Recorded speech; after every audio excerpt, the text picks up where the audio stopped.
राहुल गांधी के वोटर अधिकार यात्रा का आज आखिरी दिन पटना में उन्होंने बड़ा समागम किया है। बड़े नेता देश प्रदेश से पहुंचे हुए हैं और उसके साथ ही हेमंत सोरेन को मैंने बोलते हुए सुना कि हेमंत सोरेन बोल रहे थे कि अगर वोट चोरी नहीं हुई होती, अगर मुझे जेल में नहीं डाला गया होता तो मैं लोकसभा चुनाव का परिणाम भी झारखंड में कुछ और होता। और विधानसभा में उन्होंने दिखा दिया कौन कौन से बड़े नेता पहुंचे और कितना इम्पैक्ट पड़ सकता है इसका, इस बड़े समागम का। क्या माना जाए कि इंडिया अलायंस अपने सबसे मजबूती के दौर में अभी है?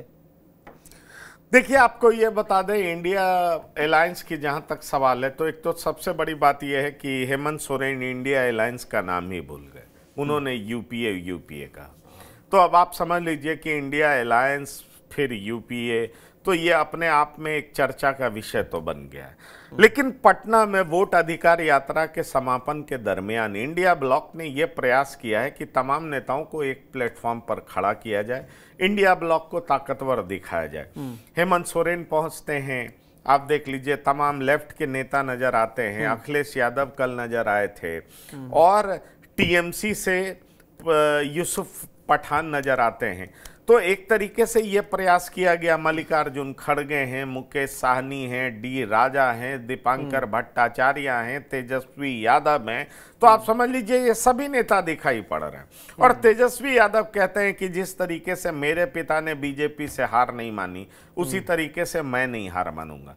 तेजस्वी यादव अब ये बताने का प्रयास करते हैं कि डबल इंजन की सरकार भ्रष्टाचार में आकंठ डूबी हुई है और एक इंजीनियर के घर से 100 करोड़ रुपए बरामद हो रहे हैं। तो आप समझ लीजिए कि किस तरीके से ये सरकार चल रही है।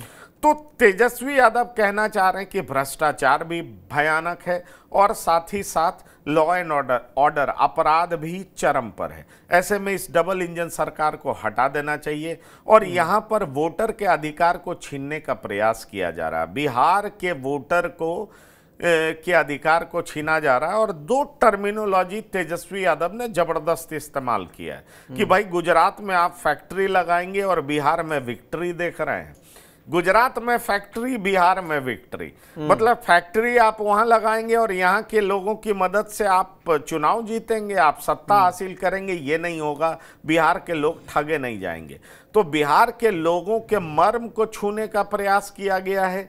तमाम पार्टी के लोग वहां पहुंचे हैं, नेता पहुंचे हैं। पटना में भीड़ अच्छी है, आप कह सकते हैं एक शो ऑफ स्ट्रेंथ का प्रयास किया गया है। पर क्या ये वोट में तब्दील होगा, ये बड़ा इंटरेस्टिंग फैक्ट है।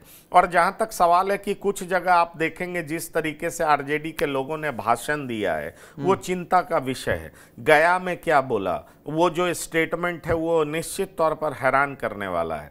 जहां तक सवाल है कि आप देख लीजिए पूर्णिया में क्या बोला गया, ये भी हैरान करने वाला है।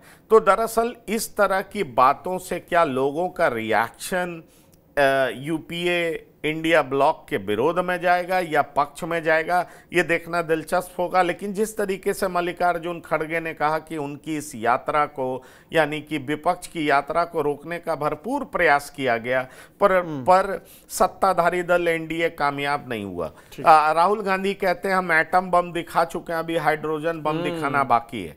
तो जिस तरीके के टर्मिनोलॉजी का प्रयोग हो रहा है, ऐसा लग रहा है कि राहुल गांधी का कॉन्फिडेंस हाथ में आसमान पर है। मल्लिकार्जुन खड़गे काफी उत्साहित हैं। जहां तक तेजस्वी यादव को लग रहा है कि वो अगले सीएम हैं और बाकी तमाम विपक्षी पार्टियों को लग रहा है कि इस बार नीतीश कुमार को हटा दिया जाएगा। पर क्या ऐसा हो पाएगा, क्योंकि चुनाव के मुहाने पर बिहार खड़ा है, लोग उसके लिए तैयार होते हुए दिखाई पड़ रहे हैं।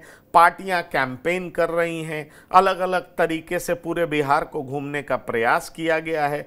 24 जिले से ये यात्रा घूमी है। इस यात्रा का असर चुनाव में क्या होगा, परिणाम में पता चल पाएगा।